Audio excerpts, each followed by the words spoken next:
안녕하십니까. 바로보는 TV 옴부즈맨의 김승재입니다. 지난주 연합뉴스 TV에선 북한의 ICBM 발사와 윤 대통령 출근길 문답 중단 관련 뉴스, 또 전 세계인들의 관심을 받고 있는 월드컵 소식까지 다양한 뉴스들을 전해드렸습니다.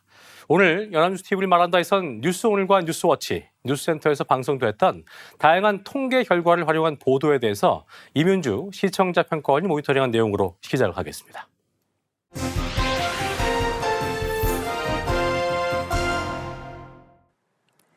다른 사람들은 어떤 생각을 하고 있을까 궁금증이 들 때 여러 가지 해결 방법이 있는데요.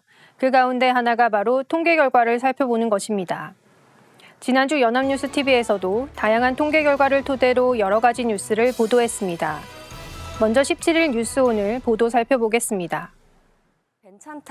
통계청에 따르면 결혼을 해야 한다고 응답한 비율은 약 50%로 절반 수준으로 나타났습니다. 구체적으로 살펴보면 결혼을 해도 좋고 하지 않아도 좋다가 43.2%, 하지 말아야 한다가 3.6%로 국민의 46.8%가 결혼을 하지 않아도 괜찮다고 생각하는 것으로 집계됐습니다. 이는 2년 전 동일 조사 때보다 1.2%포인트 감소한 결과입니다. 결혼하지 않은 이유에 대해서는 결혼 자금이 부족하다는 응답이 28.7%로 가장 많았고 고용 상태 불안정을 꼽은 응답이 14.6%로 뒤를 이었습니다. 본 보도에 활용된 통계 결과는 2022년 사회조사 결과입니다. 사회조사는 매년 실시되는데요. 짝수에는 가족, 교육과 훈련, 건강, 범죄 등에 대해 조사하고 홀수에는 복지, 사회참여, 여가, 노동 등에 대해 조사합니다. 2022년 올해는 짝수회로 가족과 관련된 내용이 포함된 조사가 진행되었습니다. 다양한 조사 결과 가운데 본 보도에 활용된 조사 결과는 가족과 관련된 내용 중에서도 결혼 문화에 대한 견해 부분입니다. 보도 내용 중 수치를 2년 전 결과와 비교하는 부분이 있는데요. 해당 결과는 경년으로 조사되기 때문입니다. 직접 취재 내용이 아닌 자료를 활용하여 보도를 진행할 때는 그 출처를 명확히 해야 합니다. 통계 자료의 경우에는 결과의 신뢰성을 위해서라도 밝히는 것이 좋으며 특히 본 보도에서 활용된 결과처럼 국민들의 의견을 수집한 데이터 결과의 경우에는 가능하면 조사명, 조사 방법 등을 구체적으로 보도하는 것이 좋습니다.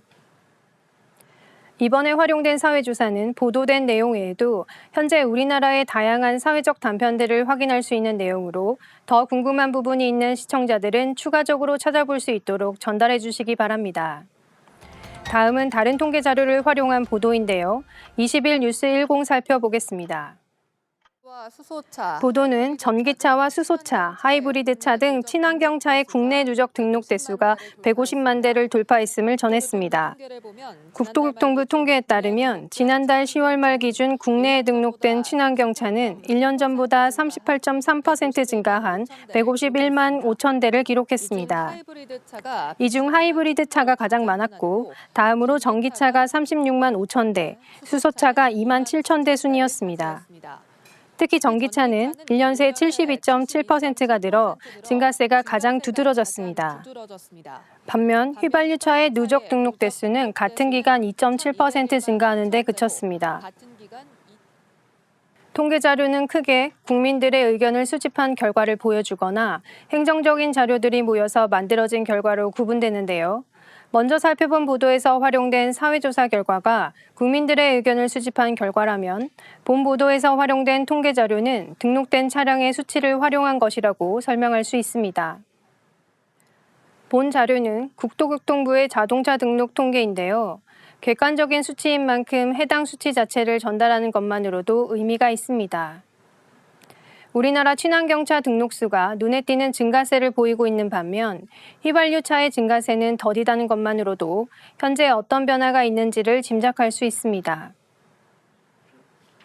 그럼에도 불구하고 짐작만이 아니라 이 수치에 어떠한 의미와 배경이 있는지 짚어주면 좋았을 것으로 보입니다. 친환경차의 등록수 증가세가 휘발유와 경유 가격 상승으로 인한 잠깐의 반사효과인지 전기차 인프라 구축이 확대된 것에 따른 장기적인 전망인지 등에 대한 분석도 함께 덧붙여 주었다면 통계 수치 전달에 더 효과적이었을 것으로 생각합니다. 다음은 세계 여론조사 결과를 전달한 18일 뉴스워치 보도입니다. 18일 오후 6시 뉴스워치에서는 세계 민주주의 주요 19개국을 대상으로 정치 분열 정도에 대해 조사한 결과를 보도했습니다. 미국 여론조사 기관인 퓨 리서치는 19개국을 대상으로 전화와 면접 등 방식을 활용하여 여론조사를 실시했는데요. 주요 질문은 다른 정당을 지지하는 사람과 갈등이 어느 정도인가였습니다. 이에 대해 한국은 매우 크다 또는 크다고 응답한 비율이 90%에 달해 조사 대상국 가운데 가장 높게 나타났습니다. 특히 매우 크다는 응답도 가장 많았습니다. 퓨 리서치는 설문 결과를 전하며 지난 10월 22일 서울 도심에서 열린 보수와 진보 단체의 대규모 집회를 단적인 사례로 들기도 했습니다. 한국의 결과를 작년과 비교해보면 타 정당 지지자와 갈등이 매우 크다고 답한 비율이 9%포인트 내려간 점이 그나마 긍정적인 대목이라고 전했습니다. 한국에 이어 높게 나타난 국가는 미국으로 매우 크다와 크다를 합쳐 88%로 나타났습니다. 퓨 리서치는 대부분 나라에서 정치적 갈등이 작년보다 많이 늘어난 것으로 조사됐다고 밝혔습니다. 본 보도는 미국 퓨 리서치의 조사 결과를 활용했습니다. 앞서 제안드린 대로 출처를 명확히 밝히고 조사 방법 등에 대해서도 간략하게 언급하거나 자료화면에 기재되어 전달되었습니다. 조사 결과 역시 그래프를 활용하여 설명력을 높였는데요. 주요 국가의 결과들과 함께 기재하여 보도에 언급되지는 않았지만 그래프를 통해 추가 정보를 얻을 수 있었습니다. 또한 조사에 참여한 전체 국가의 평균도 함께 기재되어 있어 기자가 설명한 대로 대부분의 나라에서 정치적 갈등이 높게 인식되고 있음을 확인할 수 있었습니다. 다만 그래프 표기에서 전체 19개국이 아닌 17개국 평균으로 잘못 기재되어 있는데요. 수치를 전달할 때는 더욱 세심한 주의가 필요해 보입니다. 이처럼 해외 기관의 조사 결과를 다룰 때는 더 주의해야 할 필요가 있는데요.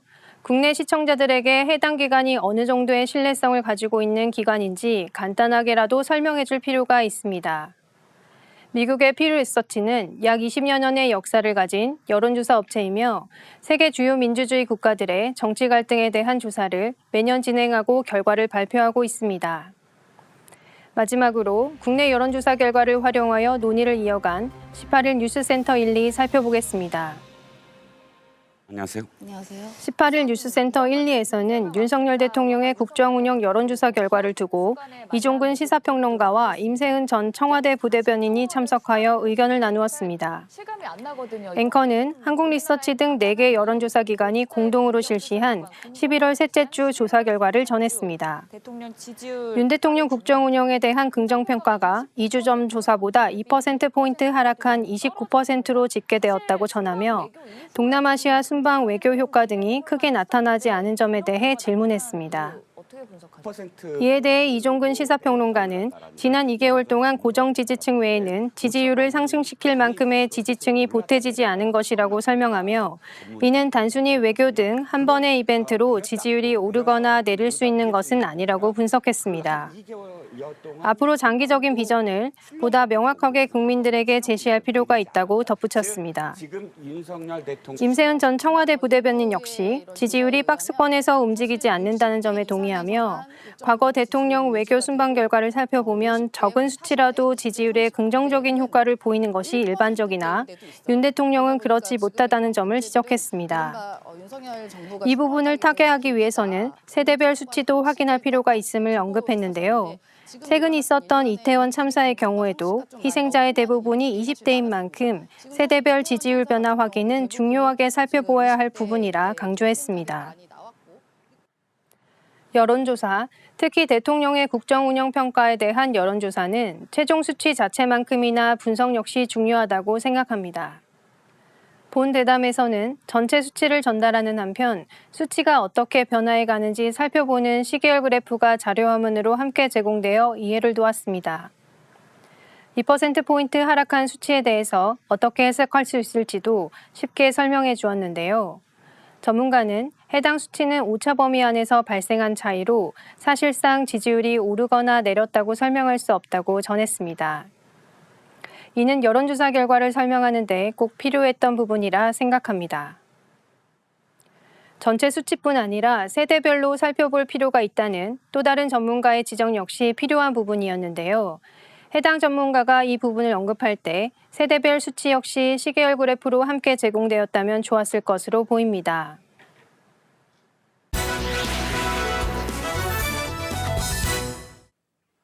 자, 이번 시간은 주말에 방영되는 제작 프로그램을 대학생의 시선으로 분석하고 평가해보는 시간이죠. 캠퍼스 TV 리포트입니다. 이번 주에는 동아방송예술대학교의 송예진 학생과 함께하겠습니다. 어서 오십시오. 네, 안녕하세요. 네, 자, 예진 학생 지난주 탐사 보도 프로그램입니다. 뉴스 프리즘 모니터했다고요? 네, 그렇습니다. 저는 매주 토요일 밤 9시 30분에 방송되는 뉴스 프리즘을 모니터했습니다. 지난 19일 방송된 뉴스 프리즘에서는 전 세계 기후변화의 심각성과 국가별 대응법에 대해 다뤘습니다. 그럼 자세한 모니터 내용 지금부터 전해드리겠습니다.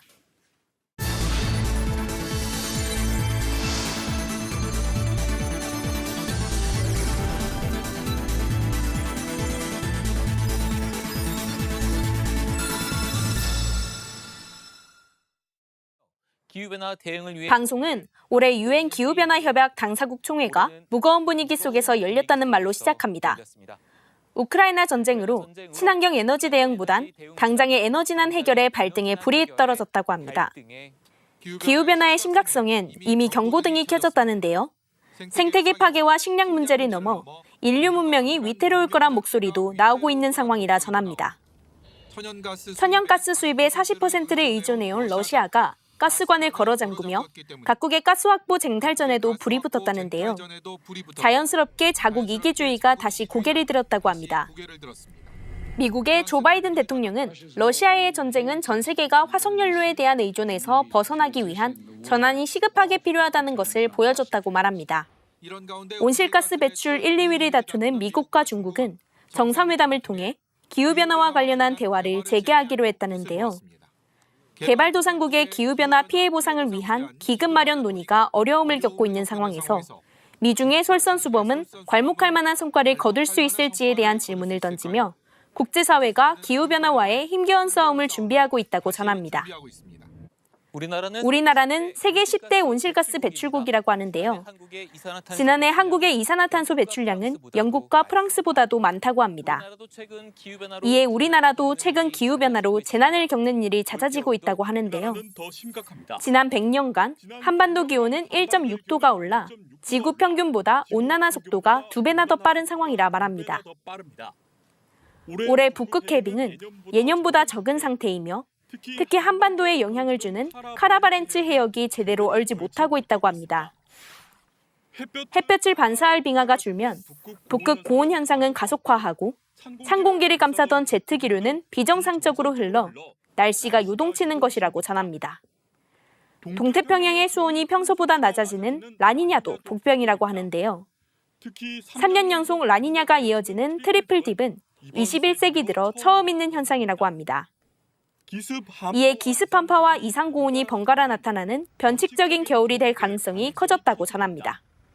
극단적인 날씨가 새로운 표준이 되어가는 기후위기 시대에 올 겨울도 기후재난에 대비가 필요한 상황이라 말합니다. 이에 기후위기의 심각성에 대해 알 수 있었습니다.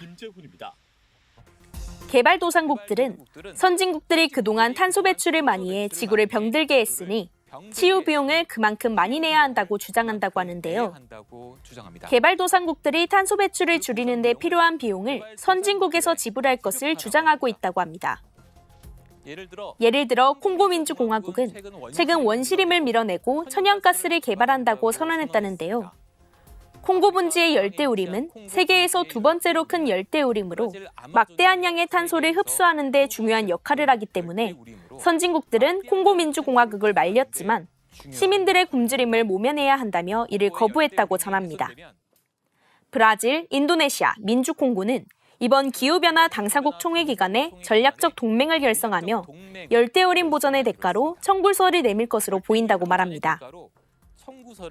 이번 기후변화 당사국 총회에서는 손실과 피해 보상을 위한 자금 조달이 화두였다는데요. 기후변화에 따른 개발도상국의 손실과 피해 보상을 위해 비용을 지원해야 한다는 데에 초점이 맞춰졌다고 전합니다. 막을 수 있는 기후변화 대응 지수에서 한국은 온실가스 배출 상위 60개국 중 57위로 최하위권이었다고 하는데요. 정책과 실생활 등에서 기후변화 대응에 더 박차를 가해야 한다는 목소리가 더 커지는 상황이라고 합니다. 최하위권이었습니다. 소음과 미세먼지 차단뿐만 아니라 탄소 저감 효과까지 뛰어난 도심 속 가로수는 배출된 만큼의 탄소를 흡수한다는 탄소 중립에 다가설 효과적인 수단으로 여겨진다고 합니다. 서울시는 녹지와 공원을 점진적으로 늘려가고 있다고 하는데요. 효과를 제대로 보려면 심은 나무를 어떻게 관리하는지도 못지않게 중요하다고 합니다. 반면 민원에서 공사 등을 이유로 가지를 마구 잘라버린 모습도 쉽게 볼 수 있다고 하는데요. 잘못 잘라내 썩고 병든 나무는 활발한 광합성을 할 수 없게 된다고 합니다. 이에 차도가 아닌 보도를 넓혀 나무의 생육을 촉진해야 한다는 지적이 나왔으며 환경부는 가지치기 기준 등 가로수 관리 지침을 올해 안에 마련할 방침이라 전합니다. 시민들의 일상생활 속에서 탄소 배출을 줄이는 데에 동참하는 사례도 늘고 있다고 하는데요. 가정 등 비산업 부분에서 배출되는 온실가스는 전체 배출량의 약 40%라고 합니다. 서울시와 녹색서울시민위원회는 최근 시민 300여 명이 자발적으로 참여해 이른바 쓰레기 다이어트를 실천하여 생활 폐기물을 약 35% 감량했다고 전합니다. 춘천시에서 운영한 이동식 자원순환 리필트럭 담화가게도 모범 사례라고 하는데요. 주민들이 빈 용기에 세제와 목욕용품 등을 무료로 담아갈 수 있어 플라스틱 배출을 줄였다고 합니다. 전문가들은 기후위기 대응을 위해 생활환경에 관심을 기울여 작은 것부터 바꿔나가는 게 중요하다고 전합니다. 유엔 세계기상기구에 따르면 1970년대에 비해 2000년에서 2009년대에 발생한 자연재해는 5배나 늘었다고 하는데요. 그 원인은 기후변화라고 합니다. 우리나라도 지난 여름 서울과 중부지방에 많은 홍수 피해를 입었다고 하는데요. 이 또한 기후변화가 낳은 재해라고 합니다. 티핑포인트, 지구가 복원력을 잃는 전환적인 순간이 오면 재난재해는 매일 우리의 일상이 될 것이며 잃어버린 환경은 돌아오지 않을 것이라는데요. 우리는 이 상황에 어떻게 해야 할지에 대한 질문을 던지며 방송은 마무리됩니다. 아무리 돈을 많이 꺼낸다고 한들 네, 모니터링한 내용 잘 봤습니다. 예진 학생 이번 뉴스프리즘 보면서 어떤 점이 가장 인상 깊었습니까? 네, 저는 기후위기가 현실이 되었음에도 불구하고 기후변화 대응이 잘 이루어지고 있지 않아 안타깝다는 생각이 들었습니다. 기후변화의 심각성을 인지하고 일상 속 작은 변화부터 실천해 나가는 노력이 필요하다는 생각을 했습니다. 네, 좋은 생각이네요. 지금까지 동아방송예술대학교 송혜진 학생과 함께했습니다. 오늘 말씀 고맙습니다.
지난주 화제가 된 인물이 있었습니다. 바로 사우디아라비아의 빈 살만 총리였는데요.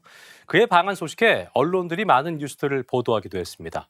오늘 TV와 비평에선 이에 대한 내용들을 자세히 짚어봅니다. 도움 말씀에 국가공무원인재개발원의 김진수 교수 자리했습니다. 어서 오십시오. 네, 안녕하세요. 예, 반갑습니다. 자, 사우디아라비아의 빈 살만 왕세자 하루가 채 안 되는 일정이었지만 강렬한 인상을 남기고 갔는데 대통령 예방도 했고요. 또 재계 총수들을 만나기도 했습니다. 국민적 관심이 그만큼 컸었는데요. 이번 빈살만 총리의 방안에 대해서 언론들이 어떻게 보도했는지부터 짚어주시죠. 네, 빈살만 사우디아라비아 왕세자가 예. 네, 지난주 자정을 넘긴 시각에 비밀리에 우리나라에 입국했습니다. 네. 꼭꼭 숨긴 20시간의 방한 일정 동안 그야말로 최고의 국빈 대우를 받았는데요. 윤석열 대통령은 정상회담에 3시간 정도를 할애했고 한남동 관저도 처음으로 개방했습니다. 예. 마음만 먹으면 뭐든지 할 수 있다고 해서 미스터 에브리띵으로 이제 불리기도 하는 그렇습니다. 빈살만 왕세자는 현재 사우디아라비아의 실권자이자 총리이기도 하죠. 이번 방안으로 40조 원이 넘는 투자를 유치해서 이제 예. 강렬한 인상을 남기기도 했는데요. 그가 어떤 인물인지 관심이 집중될 수밖에 없었습니다. 이제 보통 돈이 많은 사람을 빗대어서 이제 만수르라고 표현하지 않습니까? 그런 표현을 하죠. 예. 실제로 아랍에미리트의 부총리 이름이 셰이크 만수르죠.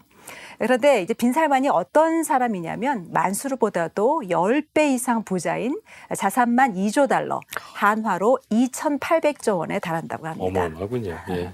이번 방한 일정은 뭐 워낙 그 철통 보안에 신경을 썼기 때문에 네. 왕세자가 이제 탑승한 차량이 내리는 곳까지 천막으로 둘러쳐서 이제 언론이나 외부 노출을 최소화하는 모습을 보였습니다. 네. 왕세자의 공식적인 일정 외에는 전혀 노출이 되지 않다 보니 언론에서는 빈살만이 어떤 사람인지 또 재력이 어느 정도인지 왕세자 일행이 또 묵은 그 호텔 규모가 어느 정도인지에 대해서 자세하게 보도하기도 했습니다. 그랬군요. 빈살만 왕세자는 윤 대통령과의 회담 외에 이재용 삼성전자 회장과 또 최태원 SK그룹 회장, 정의선 현대차그룹 회장 등 8명의 재계 총수들과도 회동했는데요. 총 26건에 달하는 사업 양해 각서를 체결한 것으로 알려지고 있습니다. 예.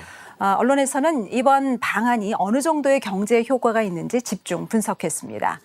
사우디가 추진하고 있는 각종 초대형 프로젝트 사업권을 따내기 위해서 국내 주요 기업 총수들이 총력을 기울이고 있다고 전했습니다. 그러면서 1970년대 말 석유 파동으로 고물가와 경기 침체가 동시에 발생했을 때 중동 건설 프로젝트에 뛰어들었던 그때를 회상하면서 제2의 중동 특수를 기대하는 기사를 쏟아냈습니다. 지금의 우리 경제는 고환율, 고금리, 고물가의 이제 삼중고에다 수출 부진과 무역 적자 등으로 고전하고 있는 상황이어서 70년대 오일 쇼크 때와 유사한 측면이 있다는 것입니다. 당시 이제 공격적인 중동 진출로 위기를 극복했던 것처럼 이번에도 사우디발 특수가 기회가 될 수 있다는 희망 섞인 기대를 덧붙였습니다. 그랬군요. 자, 빈살만 총리 이번 방한 기간 중에 정부, 기관, 기업 등과 아까 말씀하셨던 것처럼 40조 원 규모 26개의 MOU를 체결했는데요. 말씀하신 것처럼 경제가 신음을 하고 있다 보니까 제2의 중동 붐이 더욱더 기대를 몰 수밖에 없는 상황인 것 같습니다. 이번 빈살만 총리 방한의 성과와 의미에 대해서 언론이 어떻게 보도했습니까? 빈살만 왕세자는 사실 3년 전이죠. 예. 2019년도에도 방한한 적이 있었는데요. 그랬군요. 그 당시 결정된 투자액의 4배나 되는 규모로 이번에 계약이 성사된 것으로 알려지고 있습니다. 예. 이번 계약의 상당 부분은 네옴시티와 관련된 것인데 총 사업비가 5천억 달러가 넘는다고 하니까 뭐 제2의 중동 특수라는 말이 나올 만도 합니다. 언론에서는 전 세계적인 경제 위기로 사활을 건 글로벌 경쟁이 한창 벌어지고 있는 가운데 사우디의 초대형 신도시 사업이 한국 기업에는 제2의 중동 붐을 불러올 호재라고 전했습니다. 기업들이 모든 역량을 집중해서 사업권을 따내려 하는 이유가 여기에 있다는 것입니다. 우선 조선일보는 각종 메가 프로젝트가 잇따를 전망이라고 전하면서 특히 수소와 원전 또 방사는 우리 기업들이 경쟁력을 갖춘 분야란 점에서 이번 방안의 성과가 고무적이라고 밝혔습니다. 하지만 중동은 지정학적인 위험이 큰 지역이어서 뭐 사우디와 밀착하면 네. 숙적인 이란의 반발을 살 수 있다고 지적했습니다. 최근 사우디가 석유 감산 문제로 미국 바이든 행정부와 이제 얼굴을 붉힌 것도 한국에 부담이 되는 대목이라고 전하면서 우리 기업들에게 안정적인 비즈니스 환경을 보장해 주는 것이 정부의 역할이라고 강조했습니다. 국민일보는 이미 글로벌 유치 경쟁이 치열한 상황에서 우리 경쟁력을 확실하게 보여준 것이라면서 양국의 경제 협력 관계를 전방위로 확대 발전시킬 수 있다라고 전했습니다. 대기업뿐만 아니라 또 첨단 스타트업도 나서야 하는데 기업은 기업대로 또 기술력과 노하우를 바탕으로 준비를 해야 되고 정부는 외교적인 노력과 지원을 아끼지 말아야 한다라고 강조했습니다. 경향신문은 빈살만의 이번 방안의 성과는 석유 시대를 넘어서 탄소로의 에너지 전환을 추구하는 사우디와 또 기술력이 앞선 우리나라의 기업들이 어떤 이해관계가 맞아 떨어졌기 때문이라고 전했습니다. 예. 세계에서는 빈살만 왕세자가 키를 쥐고 있는 이 네옴시티 프로젝트가 제2의 중동 붐이 될 수 있다라고 이제 기대하고 있지만 아직은 구체적인 사업 내역이 공개되지 않은 상태여서 불확실성과 또 위험이 존재한다라고 지적하기도 했습니다. 그랬군요. 지금 말씀하신 것처럼 이번 빈살만 총리의 방한 전후로 가장 떠올랐던 키워드는 바로 이 네옴시티 프로젝트인데 그렇습니다. 총 사업비만 5천억 달러가 넘고요. 대단한 규모입니다. 사우디에서 추진 중인 이 프로젝트와 우리 기업들이 함께 기대해 볼 수 있는 분야에 대해서 언론이 어떻게 보도했는지도 정리를 해보죠. 네, 말씀하신 것처럼 빈살만 왕세자는 예. 5천억 달러, 우리 돈으로 670조 원 규모의 신도시 건설 프로젝트인 네옴시티 건설을 주도하고 있습니다. 예. 네옴시티는 이제 사우디가 석유 중심의 경제 구조를 탈피하기 위해서 발표한 초대형 첨단 미래도시 사업이고요. 또 국가 장기 프로젝트인 사우디 비전 2030의 일환이기도 합니다. 네. 아라비아 반도는 사실 아시다시피 이제 사막과 산악 지형인데요. 여기에 직선 도시인 더 라인과 또 바다 위에 떠 있는 산업기지인 옥사곤, 또 친환경 관광단지인 트로제나 같은 이런 세 개의 사업으로 구성되어 있다고 합니다. 그렇군요. 뭐 어마어마한 고층 빌딩에다가 또 교통 인프라, 친환경 에너지, 인공지능과 또 관광, 문화 등 네 가지 어떤 4차 산업 기술이 총망라되는 좀 프로젝트라고 할 수 있겠습니다. 언론에서는 우리나라가 이제 중동에서 가장 신뢰를 받는 분야가 바로 건설과 토목 분야인데 예. 아무래도 우리 기업들이 많이 참여하게 될 것이라고 전했습니다. 이미 더 라인 프로젝트 지하 터널 공사를 현대건설과 삼성물산 컨소시엄이 수주를 했고 예. 또 현대로템도 철도 건설에 협력하기로 협약을 맺은 것으로 알려지고 있습니다. 이 밖에도 화학, 또 제약바이오, 그린 수소, 스마트팜, 게임까지 상당히 어떤 전 분야에 걸쳐서 협약이 체결이 됐고 예. 또 앞으로도 소형 모듈 원전, 또 방산 등도 협약이 강화될 것으로 보여서 광범위한 중동 붐이 일어날 수 있다는 기대가 나오고 있다고 전했습니다. 네.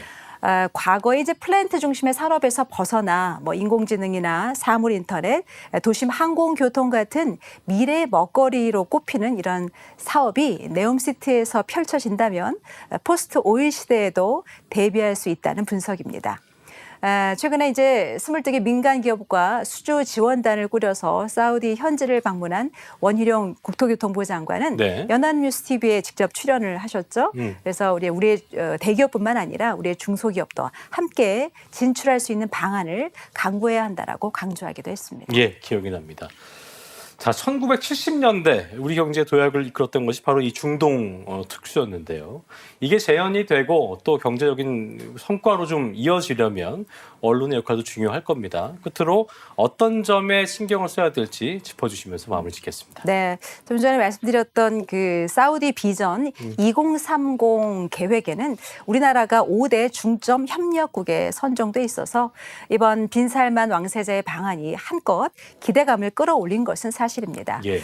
하지만 네옴시티 프로젝트 수주를 위해서는 치열한 글로벌 경쟁을 넘어야 하는 과제도 있습니다.